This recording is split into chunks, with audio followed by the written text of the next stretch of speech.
Olá, sejam todos e todas muito bem-vindos ao Longevicast, os videocasts do Instituto de Longevitalidade.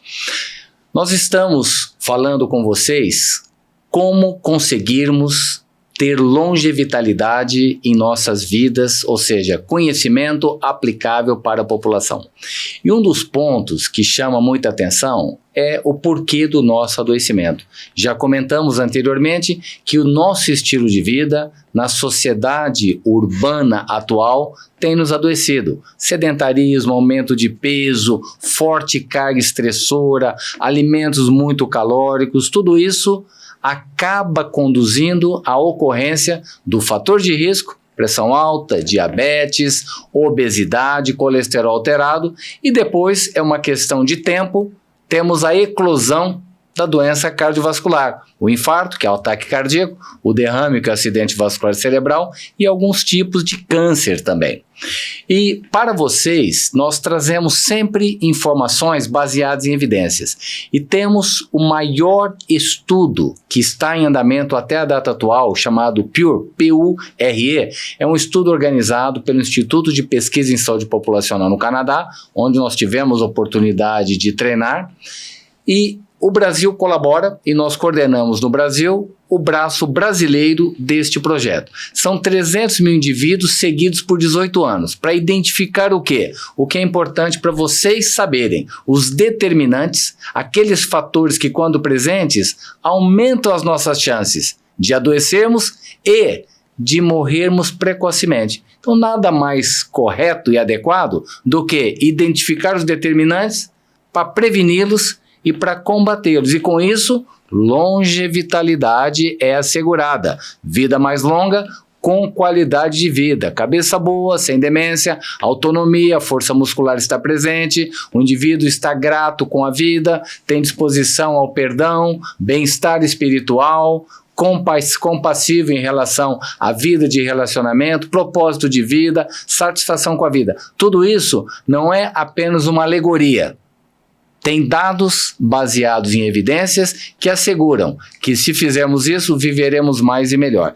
Então, esse estudo, o Projeto PURE, ele avalia o indivíduo, avalia o meio ambiente, avalia genética, avalia fatores externos, poluição, aquecimento global. É uma verdadeira plataforma de entender por que adoecemos. E temos 30 países de economia mais elevada, como Canadá e Suécia, economia intermediária, como Brasil, Chile, Polônia, e países de economia um pouco mais reduzida, como Índia e Zimbábue. E o estudo PURE, ele trouxe muita e tem trazido muita informação importante para todos nós. E um deles é sobre as principais causas de morte no mundo. Então, se nós estamos falando de longevitalidade, a primeira pergunta que alguém está fazendo é: qual que é a principal causa de morte?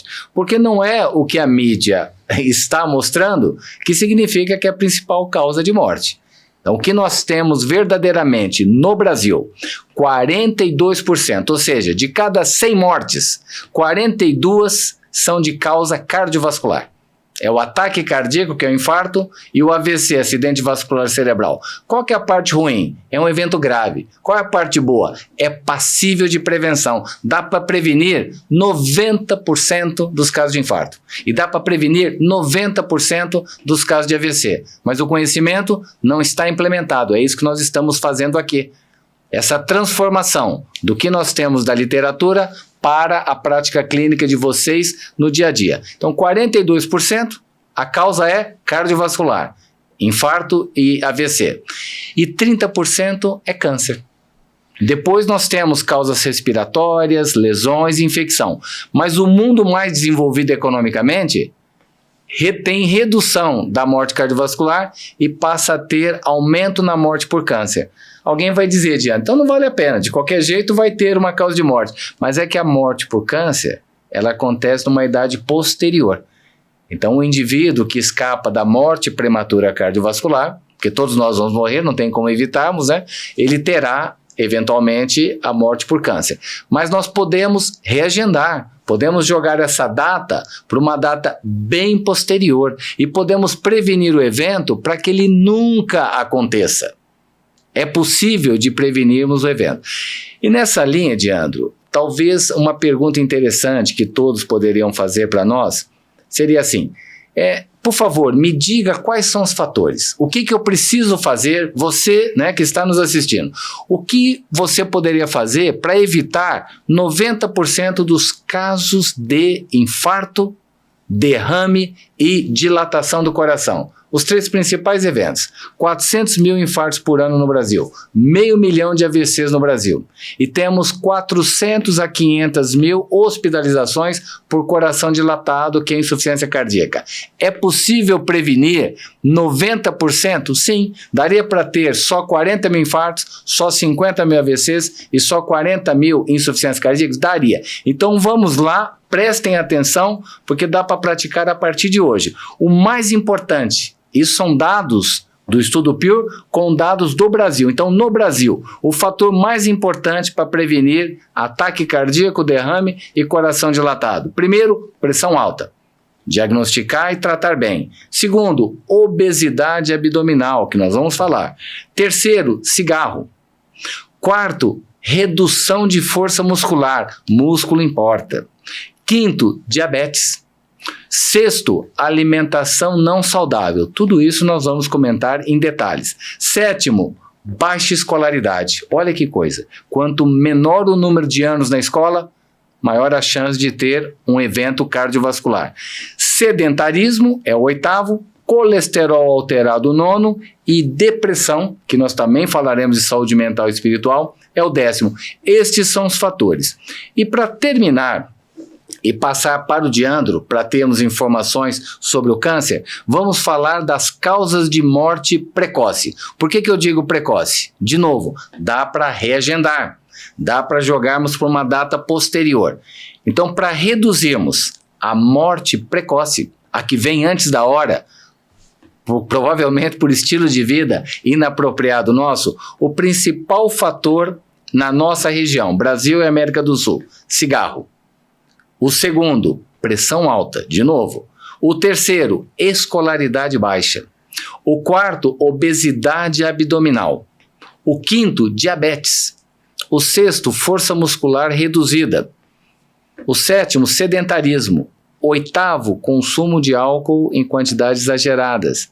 O 9º, alimentação não saudável. E, por fim, o 10º, que até então não havia comentado, poluição. Nós comentaremos em detalhes sobre todos esses fatores para que vocês tenham informações confiáveis, baseadas em evidências e fáceis de implementação no dia a dia de todos vocês. Mas eu falei no início que 42% das causas de morte são cardiovasculares e 30% câncer. Eu aproveito, Diandro, para falar assim, na transição epidemiológica, o estilo de vida associa-se com doença cardiovascular e com câncer. Perfeito. E comentei aqui que é possível prevenir doença cardiovascular em 90%. E a morte prematura em 90%. Seria possível fazer o mesmo em relação ao câncer? Exatamente, também é possível. Eles até compartilham muitos fatores associados aí, tanto para a doença cardiovascular quanto para o câncer. Tem muita gente que eu escuto falar assim, nossa, meu pai teve câncer de próstata, eu tô fadado a ter câncer de próstata, ou minha mãe teve câncer de mama, nossa, eu tenho medo de ter câncer de mama.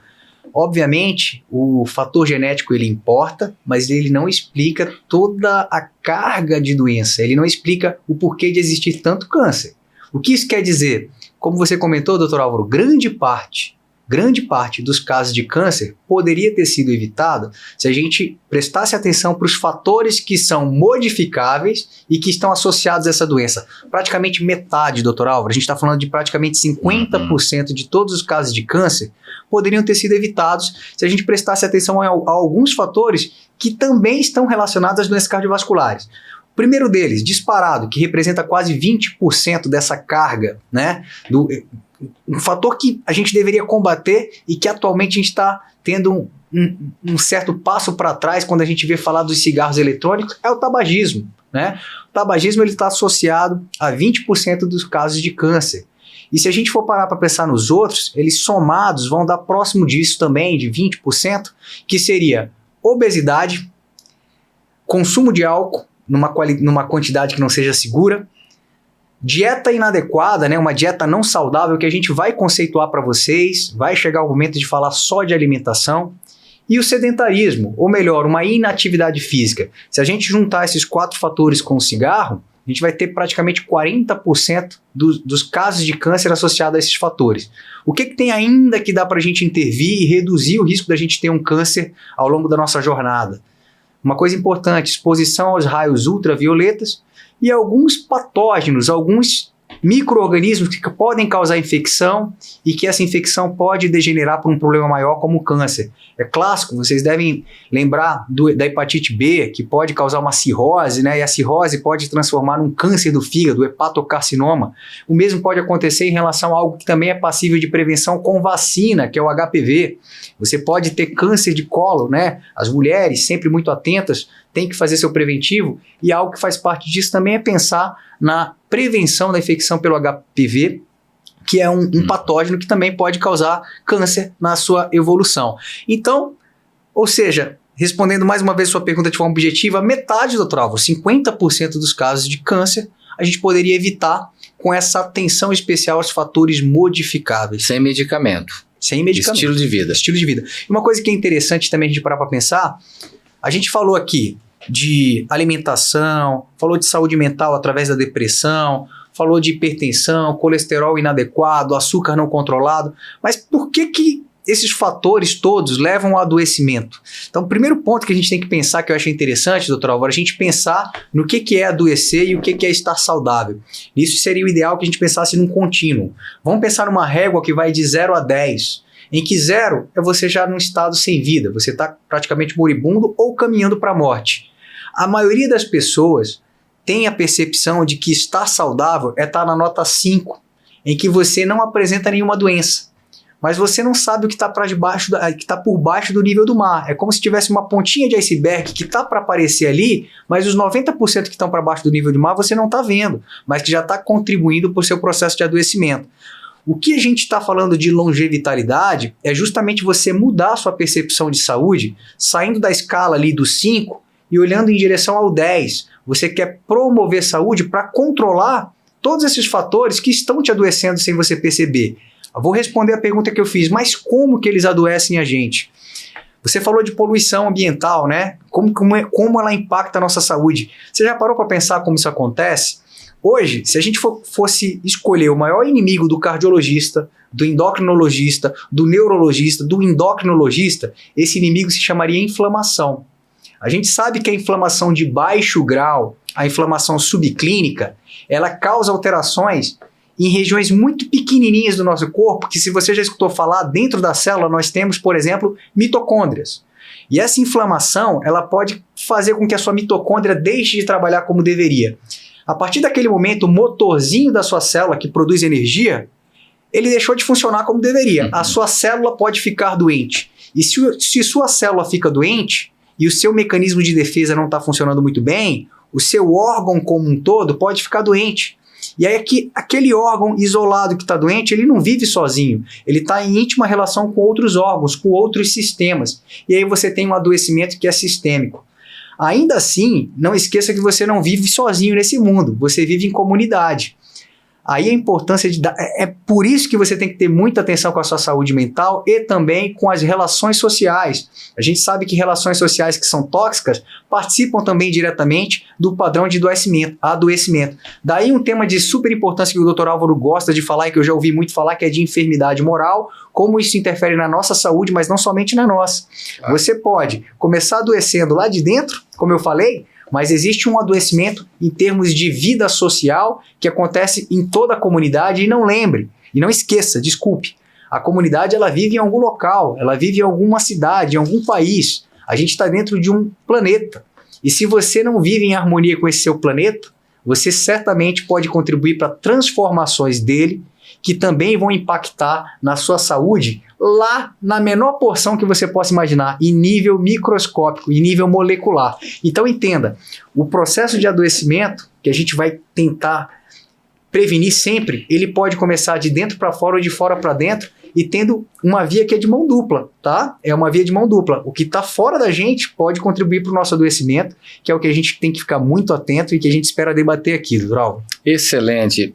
Vejam, nós temos aqui informações para evitarmos infarto, informações para evitarmos AVC, para mudarmos a data da morte, para reduzir câncer. Nunca, Diandro, nós tivemos tanta informação científica de qualidade como na atualidade. Nunca. Mas nós padecemos hoje, isso é universal, não é apenas no Brasil, de uma não implementação na prática clínica. Ou seja, mudar o estilo de vida, nós fazemos consultório, você percebe o tanto que é difícil para o paciente para virar a chave, passar a ter uma vida saudável. Então, uma das primeiras tentativas é o indivíduo ter conhecimento, porque quem não tem o conhecimento daquilo que adoece e daquilo que previne o adoecimento, jamais vai conseguir fazer qualquer tipo de prevenção. Mas somente ouvir não é suficiente. Então nós temos, como o Diandro comentou bem, um desafio do ponto de vista de comportamento para virarmos essa chave interna e realinharmos a nossa vida para uma vida mais saudável. E pararmos de dizer, olha, adoece o dia que tem que adoecer. Nada disso. Isto é procurado. A pessoa paga prestações diárias por estilo de vida errado para depois adoecer ali na frente. E veja, existe uma análise em relação aos últimos anos de vida, numa comparação entre dois países, e um país desenvolvido, que é o Canadá, e outro país em desenvolvimento. E nessa comparação, os últimos 3 anos no Canadá são os anos que a pessoa tem mais sofrimento por incapacitação, por perda de qualidade de vida, enfim, pelo adoecimento prévio à morte. Neste outro país em desenvolvimento, essa mesma análise, ela torna-se 10 anos.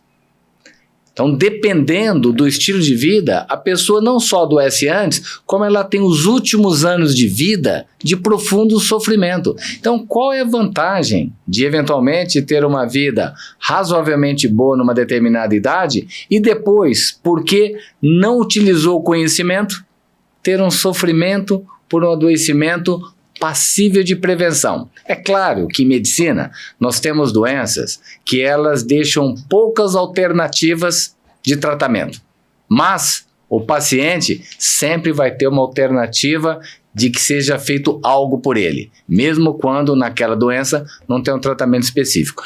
O Diandro, eu trago aqui porque nós estamos falando do PURE, esse estudo que nós coordenamos no Brasil, PURE, mas existem outras informações que também vão na mesma direção.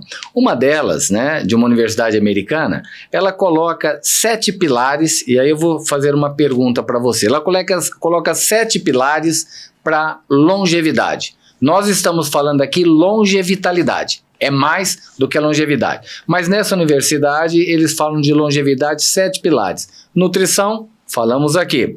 Padrão de sono, vamos falar na saúde mental.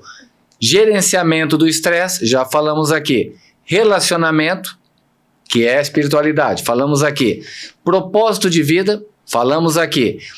Aumento da sua função cognitiva, que é o engajamento intelectual, já comentamos. E atividade física. Eles colocam 7 pilares, nós colocamos 10. E tem um trabalho recente da Harvard colocando 5 fatores, todos de estilo de vida. E a minha pergunta para você, Diandro, eles colocam atividade física, obesidade, álcool, cigarro e tem também alimentação não saudável. 5 fatores sendo os grandes responsáveis para reduzir a longevidade, para morrer antes da hora, se a gente quiser simplificar. Como que você vê a incorporação disso na prática clínica? Ou seja, a população americana, mais de 300 milhões de habitantes. A população adulta, quanto dessa população tem esse estilo de vida saudável, alimentando-se direito, não fumando, álcool em pequenas quantidades, sem fumar e fazendo atividade física? Metade da população, qual seria o número real, Diandro? Esse número, doutor Álvaro, ele é um número assustador. Tá? A primeira vez que eu me deparei com essa pesquisa e com os dados da sociedade americana, Eu fiquei assustado porque não deve ser tão diferente da realidade brasileira.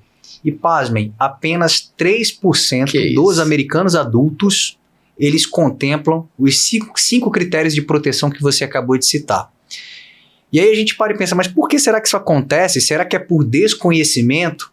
Olha, de todos os fatores que você citou, eu não vejo nenhum deles que talvez não tenha sido tão debatido na sociedade americana em campanhas de prevenção. Mas isso aponta para alguma coisa. Talvez a gente não esteja fazendo da maneira correta. A metodologia, ou melhor, talvez a informação não está chegando para quem precisa da maneira que precisa, que é o que a gente tem aqui de propósito que aconteça. Chegue essa informação de qualidade. A gente não quer que o Brasil siga o mesmo caminho dos Estados Unidos e que a gente possa assistir crescer cada vez mais morte por câncer, morte por doença cardiovascular, por algo que poderia ter sido evitado. Doutor Álvaro, a analogia que eu faço é a seguinte. Eu tenho filhos pequenos. Eu tenho 3 filhos pequenos que você conhece bem e seria semelhante a ter um acidente com um deles atravessando uma rua simplesmente por ele não ter orientado que quando ele for atravessar a rua ele tem que passar pela faixa de pedestre. Ali, olha, a faixa de pedestre está bem ali. Você tem que atravessar a rua em segurança. A sua segurança qual que é? Caminhe pela faixa de pedestre. Ficaria muito triste se acontecesse um acidente com um dos meus filhos, porque ele foi fazer uma travessia num local inadequado, sem faixa, e eu nunca tivesse conversado com ele sobre isso. A falha estaria completamente atribuída à minha pessoa. Sim. Eu jamais me perdoaria. Então hoje, o que eu enxergo em relação a essa triste realidade de só 3% da sociedade americana está colhendo bons frutos para a saúde, tendo tanto conhecimento, eu realmente vejo isso como uma necessidade urgente da gente causar uma disrupção na saúde, doutor Álvaro. Pegar pessoas que estão intimamente associadas à construção do conhecimento científico e traduzir esse conhecimento em prática, em ação e implementação. Eu acho que assim a gente consegue mudar. E você teve acesso ao mesmo estudo, né? Você também avaliou com muito senso crítico tudo que envolve intervenção em saúde com impacto relevante para a população. Nós somos 2 pessoas que somos apaixonados por isso e a gente estuda a fundo para ter certeza de que aquele conhecimento pode ser propagado para frente. A gente jamais vai querer propagar uma incerteza. E aí a gente para e pensa, doutor Álvaro, não sei se você vai recordar, em número de anos, o quanto isso impactava para um adulto médio que incorporasse os melhores hábitos de estilo de vida. Aquilo me deixou impressionado, porque, como você falou, a preocupação ela deve começar lá na infância. A gente, como pai, cuidando do nosso filho, né? Dando o que tem de melhor para ele em termos de assistência à saúde, de orientação. Mas olha só, nunca é tarde para começar, não é verdade? Você recorda desses dados? Me recordo, acho que a pessoa diz, se aos 50 anos, por exemplo, se a pessoa fala, bom, até os 50 anos eu infelizmente não tive um estilo de vida saudável. Será que vale a pena, a partir dos 50, fazer todas as sugestões de modificação que o Dr. Jean e o Dr. Álvaro estão falando? É claro que vale a pena e, salvo engano, para mulheres nós ganharíamos 14 anos e para homens ganharíamos 10 anos. Gente, é muito. É muito. E quanto antes começa, maior o benefício. E não é só em quantidade de vida, né, Diandro? Que às vezes a pessoa diz assim, olha, eu não quero viver tanto se a minha cabeça não estiver boa. Mas veja, isso está ao alcance de suas mãos. Você pode viver bem e a cabeça estar boa, ou seja, evitar a demência. É o que a gente fala do declínio cognitivo, que assusta muitas pessoas. Viver mais e a cabeça não estar boa. Ou viver mais, mas não ter massa muscular. Ou viver mais e não ter propósito de vida, não ter satisfação com a vida. Tudo isso assombra. Mas qual a parte boa? Nós temos informações científicas válidas para nós atuarmos e modificarmos. Diandro, longevitalidade, digo assim, sem medo de estar errado, é a maior transformação que a gente pode ter em nossas vidas, aumentando a expectativa de vida aliada à vitalidade. Isso é uma transformação. Como você falou, é algo disruptivo, é o que tem o antes e o depois. Então nós não podemos gerar conhecimento sem aplicação. Não podemos. Isso não é, eu como sou cardiologista, sou pesquisador, então eu não vou propor que a pesquisa pare nunca, mas apenas como um exercício Um exercício. Se nós pararmos com todas as pesquisas no mundo durante 10 anos, e nesses 10 anos, nós apenas, que não é pouco, implementarmos o que já se sabe, os benefícios são substancialmente maiores do que qualquer nova pesquisa. Então, nós estamos padecendo de mantermos o conhecimento trancafiado em algum lugar. Às vezes está na cabeça do médico, às vezes está no artigo científico, às vezes está na cabeça do paciente, mas não está sendo implementado. Nós não podemos nos contentar com o modelo atual de ter evidência e não estar aplicada. Não podemos. Temos que dar um basta em eu conheço, eu aplico. Se eu não aplico, qual o valor de conhecer? Nenhum. Então, sem aplicabilidade do conhecimento, nós não vamos chegar a um lugar bom. Aliás, vamos chegar ao adoecimento precoce, à morte precoce e ao sofrimento nos últimos anos de uma maneira inenarrável, com perda da qualidade de vida da população. Traduzindo isso, seria semelhante ao exemplo que eu citei. Eu ensinar meu filho que ele deve atravessar sob a faixa de pedestre e ele teimoso querer atravessar por um local que não é seguro, e a gente não ter nenhuma atitude, nenhuma iniciativa para tentar reeducá-lo. Então, o que a gente está passando agora, doutor Álvaro, realmente eu concordo com suas palavras, eu não tinha refletido ainda sobre essa associação que você fez e sobre a importância da gente focar esforços na implementação, né? E de fato, eu acredito que falta muito da tradução do conhecimento científico em prática, em implementação de medidas, e eu acredito que esse momento está chegando. Acho que a gente vai conseguir trazer para a nossa população informações que motivem, inclusive a elas, um certo conforto para buscar junto dos seus profissionais de saúde algo que esteja alinhado a esse conhecimento científico que agora eu espero que não fique mais tão restrito a congressos, a eventos científicos, a papers, e possa estar cada vez mais num bate-papo em família, num jantar de domingo, por exemplo. Claro. Diandro, essa aqui é a nova cara, é a nova face, é a nova versão do Congresso Científico. É o que nós estamos fazendo aqui, né, conversando diretamente com a população de uma maneira compreensível e que possa ser implementado. Eu vi recentemente, Diandro, até para fecharmos isso, uma frase assim, muito chamativa e desafiadora, que diz assim: os 100 anos de vida estão aí, ou seja, é factível, mas nós ainda não estamos lá, ou seja, a possibilidade para viver 100 anos está aí. Se a pessoa nasce hoje, ela tem como viver 100 anos, com qualidade. Mas nós ainda não estamos usando o que está ao nosso alcance. E eu fecho, Diandro, se você me permitir, né? Nós temos que ter responsabilidades com a própria saúde, o autocuidado. E tem uma frase que serve para qualquer circunstância. E para a saúde também vale, que diz assim: se nós não fizermos, quem fará? Então, assim, é conosco, esse assunto é conosco. Vamos aproveitar os benefícios, né, a bênção do conhecimento útil e aplicável e vamos aplicar no nosso dia a dia para mudar o panorama de adoecimento desnecessário que acontece nesse momento. Nesse contexto, doutor Álvaro, vou fazer o convite, então, a todos que estão nos assistindo para seguir adiante nessa jornada com a gente. Ninguém vai soltar a nossa mão, para a gente agora aprofundar um pouquinho mais o conhecimento e trazer para vocês informações relevantes sobre cada um daqueles pontos que o Dr. Álvaro citou, que estão intimamente associados ao processo de adoecimento, ao processo de declínio cognitivo, ao processo de desenvolvimento de um infarto, de um AVC, que é o nosso famoso derrame, ou até mesmo de um caso de câncer. Então vamos agora acompanhar o que está ao nosso alcance em termos de mudança de estilo de vida, de prevenção global, para que a gente possa mudar o nosso late checkout aí, né, Trau? Conseguir o late checkout que a gente tanto deseja. Vamos lá. Vamos lá.